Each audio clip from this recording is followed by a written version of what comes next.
The sole purpose of this video is to provide a basic overview and orientation of your new apparatus. This video is not intended to act as or replace individualized driver-operator training. Individual fire departments may base guidelines, policies, and procedures tailored for best practices. Pierce Manufacturing and Hughes Fire Equipment representatives are not liable for injuries caused from acts resulting from actions inconsistent with the information provided within this video and/or accompanying manuals. Refer to the Operation and Maintenance Manual for complete details relating to the components and features of this apparatus. Only trained personnel should operate this vehicle or perform maintenance. You are responsible for learning how to operate this fire apparatus under all conditions without having to refer to the manual while operating at an emergency incident. This video will discuss types of warnings and caution labels.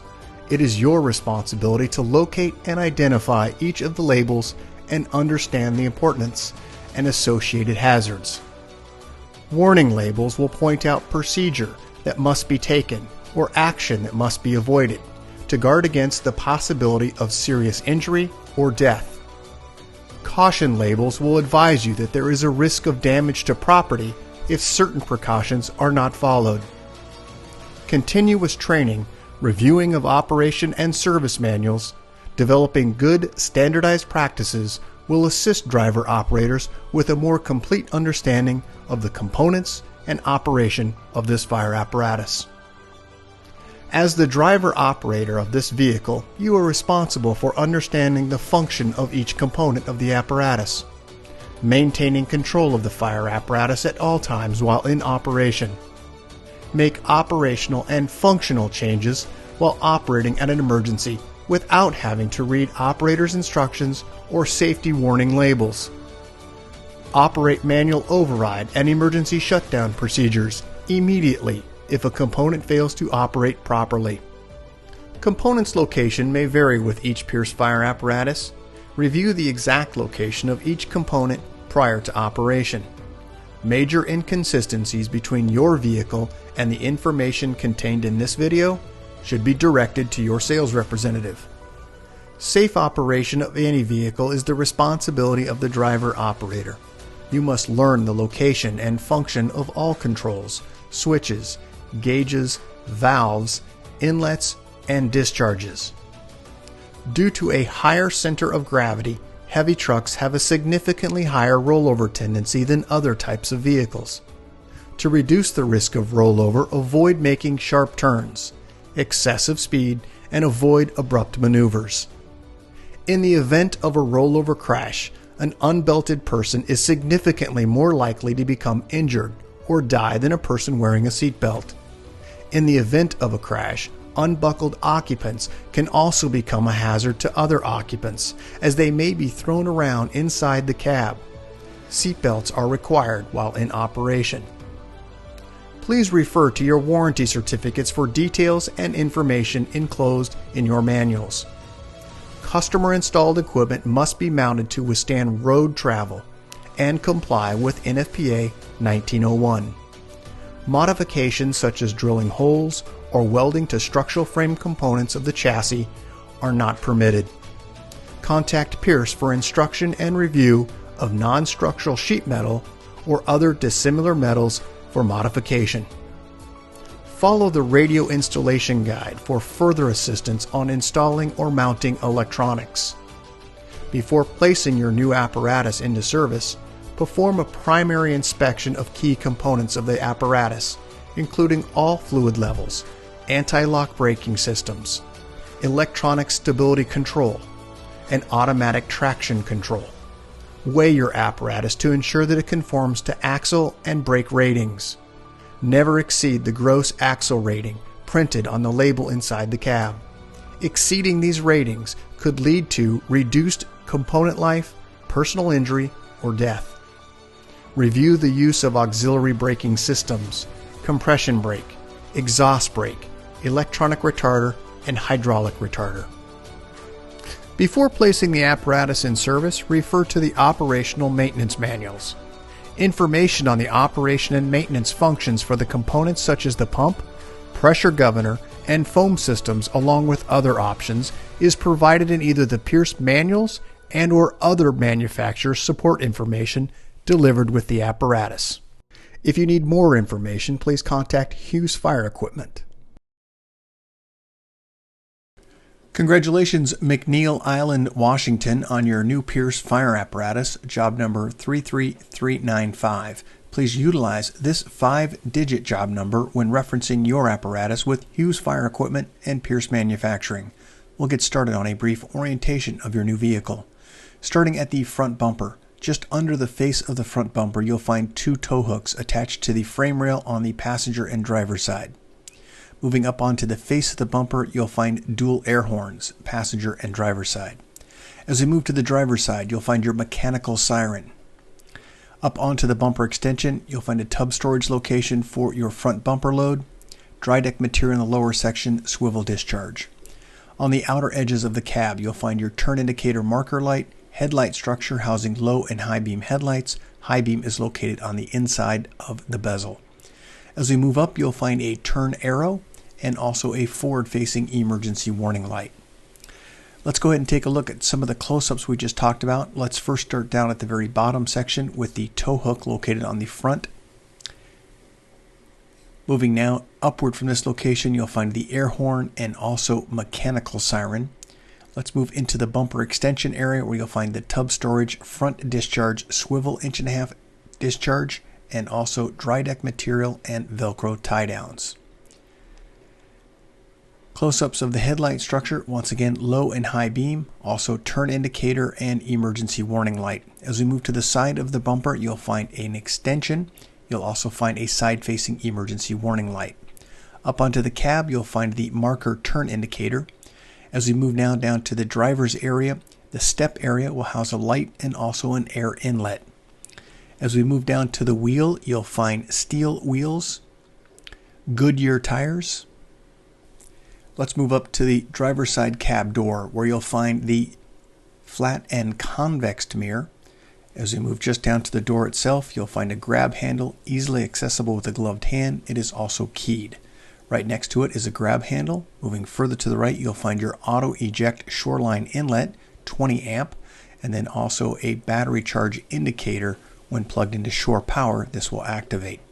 As we move to the door panel, you'll find all of our safety and warning information placards, in addition with a combination latch and lock for the door.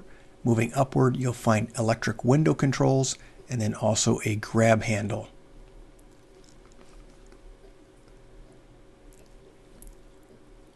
Let's move just inside the cab area.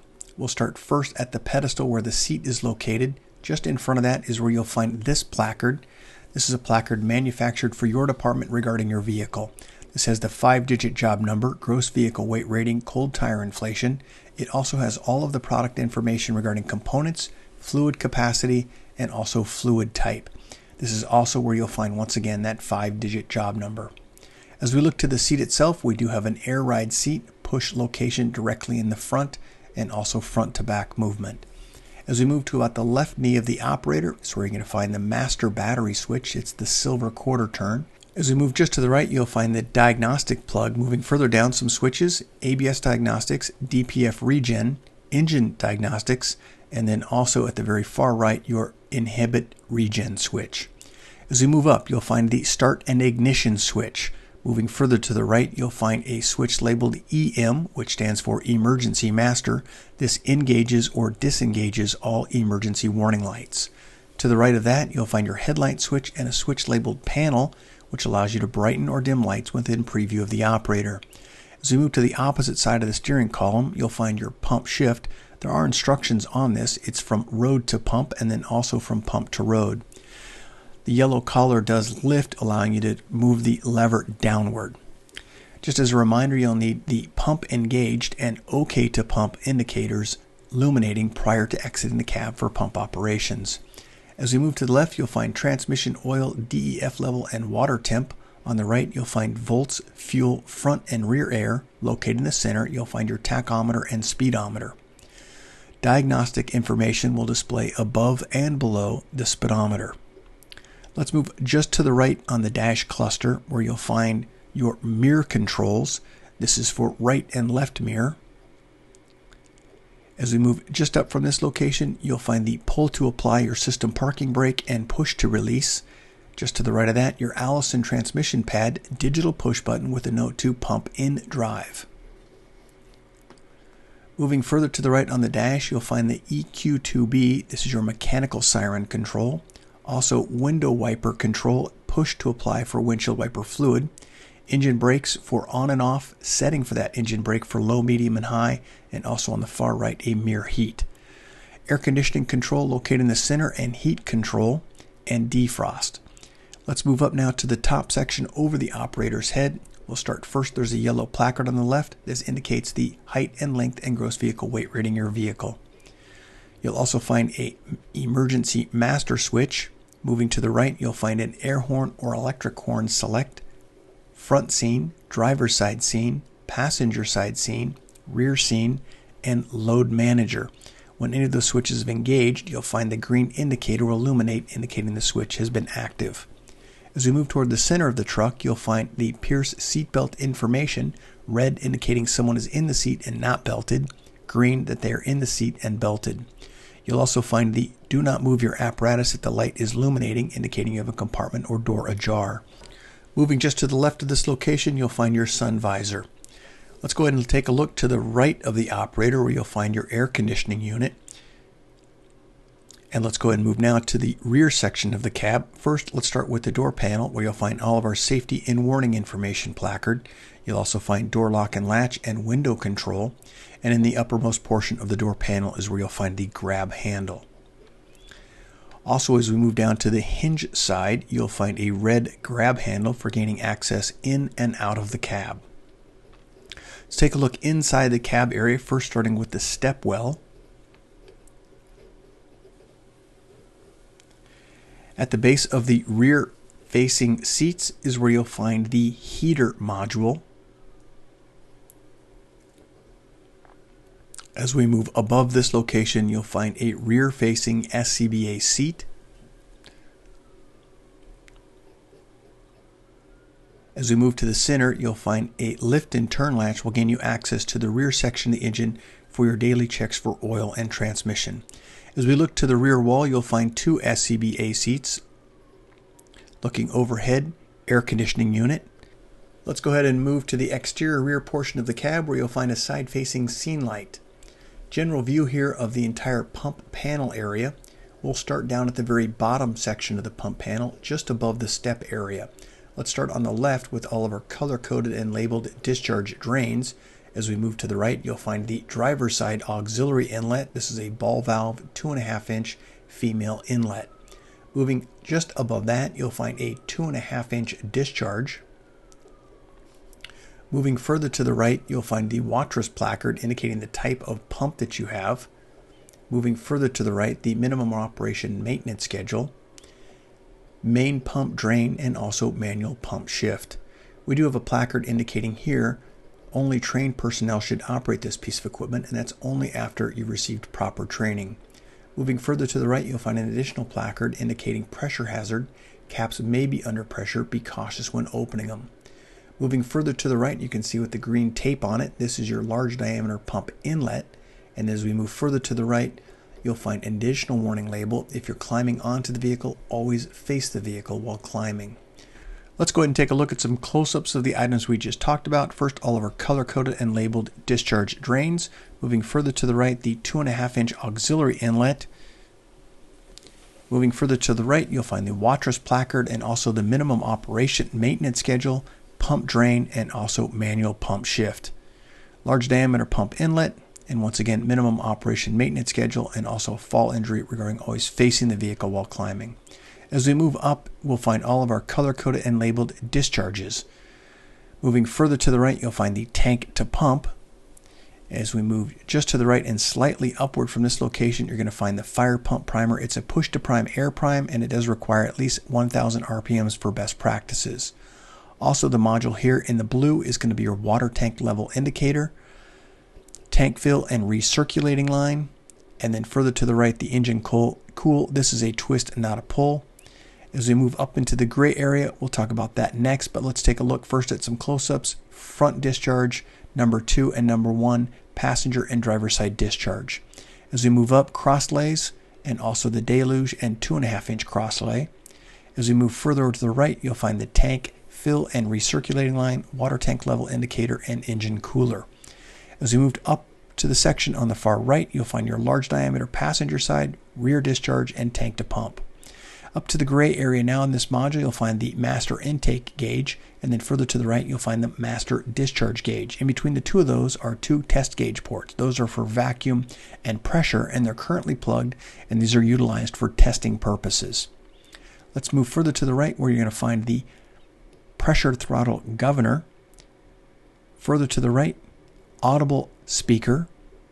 Also panel lights and an indicator OK to pump. When your pump has been properly engaged, this light will illuminate indicating green. Let's go back up to the far left, where you'll find all of our cross lays, the number 1 and number 2, and then also the 2.5-inch cross lay. As we move to the vertical sidewall, you'll find fold down steps. Here's a close-up of that step. Let's go ahead and move now to the rest of the body. Let's take a look first with all of the compartment doors closed, and then we'll go ahead and take a look with all of in the open position. I would like to point out directly in front of the axle is where you're going to find SCBA bottle storage for 2 SCBA bottles. Also just beneath that, you're going to find the blue cap, which is going to be your fill location for your DEF tank. Let's move just to the rear of the axle, where you'll find 2 additional SCBA bottle storage locations. Also the silver cap, which is going to be the fill location for your ultra low sulfur diesel. Let's move around and take a quick look at the rear of the apparatus, just a general view. We'll first start down at the very bottom section, where you'll find perimeter lighting on each the passenger and driver side. Located directly in the center, you'll find a tow location, attachment point. As we move up and just to the left, we're going to find our brake, turn, and reverse, and at the top of that, you'll find an emergency warning light. As we move to the center section, I do have some additional warnings regarding pressure hazard. Caps may be under pressure. Be cautious when opening them. Also, please do not ride on the vehicle while it is in motion. At the very top section, you'll find a 360-degree emergency warning light. A couple close-ups here. We do have some steps in the notched area. And then also, as we move further up onto the vertical sheet, you'll also find 2 fold-down steps and a 2.5-inch rear discharge. As we move back down to the roll-up door in the open position, let's move just to the right, where you'll find an additional fold-down step for gaining access to the top of the truck. And as we move all the way up to the top, just below the hose bed, is where you're going to find additional warning placard regarding entanglement hazard. Because of those lines coming from aloft, there is the possibility of entanglement. As we move further down, you'll find an additional warning placard regarding fall. Always face the vehicle while climbing onto it. As we move to the ladder storage area at the very top section, you'll find 2 pike poles. Right next to it, you'll find a folding 10-foot attic ladder, and then a 24-foot extension and 14-foot roof. Let's move just to the right and further down. At the very top, you'll find an emergency warning light, stop, turn, and reverse light.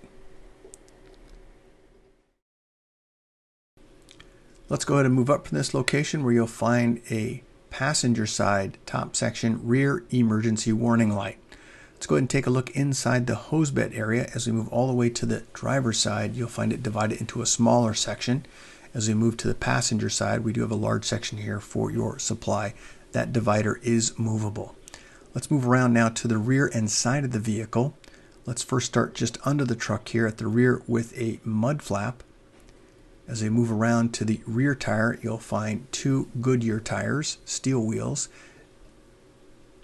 And then let's go ahead and move into the compartments now, first starting with the rear compartment. As we move forward, just rear of the axle is where you'll find SCBA bottle storage location for 2 bottles. Moving forward of the axle, you'll also find an additional SCBA bottle storage location. Would like to point out this warning placard regarding extremely hot diesel exhaust temperatures. Be cautious where you park your vehicle.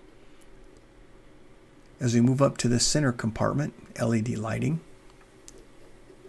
Moving just forward to this location, you'll find an adjustable shelf. Then as we move to the mid section, We'll start down at the very bottom section. There is a tubbed storage location for hose, dry deck material in this area, and then also you'll find Velcro tie downs for securing the hose in this space. Let's go ahead and move up to the pump panel area. On the right side of the image is all your color-coded and labeled discharge drains. As we move just to the left, you'll find a pan door for gaining access behind the pump panel. And then just to the right, the American flag eagle is your Pierce logo. This is going to be your large diameter pump inlet. As we move further to the right, you'll find your large diameter discharge. And then moving further to the right, you'll find your 2.5-inch discharge. And we do have a warning placard here indicating pressure hazard. Once again, caps may be under pressure. Be cautious when opening them. We'll go ahead and take a look at some close-ups. Let's first start down at the very bottom section. Color-coded and labeled discharge drains for the passenger side of the vehicle. As we move up, you'll find your access door and then also the Pierce American flag eagle large diameter pump inlet. To the right, you have two discharges, large diameter and 2.5-inch. As we move to the left side of the pump panel, you'll find an additional warning regarding fall hazard. Once again, always face the vehicle while climbing onto it. An additional access and then also your cab lift. There are instructions for the cab lift to raise and also to lower. We do have some danger and some placard information regarding caution. Please make sure all items in the cab are secure. As you move forward, you'll find your cross lays, number 1, number 2, and also the 2.5-inch cross lay. Let's go ahead and take a general view here of the passenger side of the cab. We'll start down at the wheel area. Directly to the rear of the front tire is where you'll find a mud flap. Also perimeter lighting at each point of entry. We'll move into the step well now.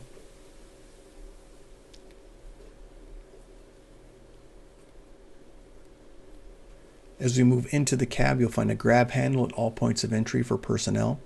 Also at the very top section, you'll find that side-facing floodlight. Let's go ahead and go inside the cab now. First starting at the door panel with all of our safety and warning placards affixed to the door panel. You'll find your door lock and latch and window control and grab handle. You'll also find at the hinge point this red webbed grab handle. As we look inside the cab, same configuration as you saw on the driver's side as you will have on the passenger side.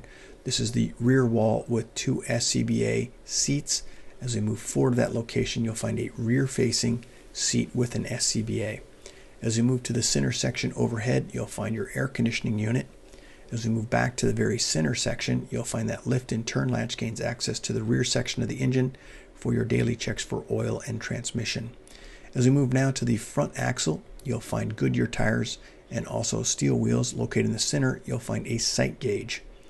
As we're now to the front section step area of the officer area, grab handle located right next to the door, easily accessible with a gloved hand, the latch, and also a keyed entry. As we move upward, you'll find a mirror housing a flat and convex mirror controlled by the driver. As we move inside the cab, we'll start with the door panel, all of our safety and warning information placards, door lock and latch, window control, and grab handle. As we move to about the floorboard area, I'd like to start first with 2 foot pedals, air horn, and electric siren. As we move to the A-pillar, this is where you're going to find your fill location for your windshield wiper fluid. Just left of the dash area of the officer is where you'll find a 12-volt access. This happens to be a USB type. At the base of the seat, you'll find additional storage. Lift and turn latch gains you access into this space. The seat also happens to have an SCBA located in the backrest. As we move in the very center, you'll find once again air conditioning control modules. As we move forward of that, you'll find additional switching panels and also future switch locations and also a visor. Let's go ahead and take a look at the driver's side switch panel. We do have 1 switch located in this area. It's the front scene light. Also future switch locations if you deem necessary. Just a general view here of the front and side of the vehicle. Congratulations, McNeil Island, Washington, on your new Pierce fire apparatus, job number 33395. If you have any questions regarding your apparatus, please contact your Hughes Fire sales representative. Thank you and congratulations.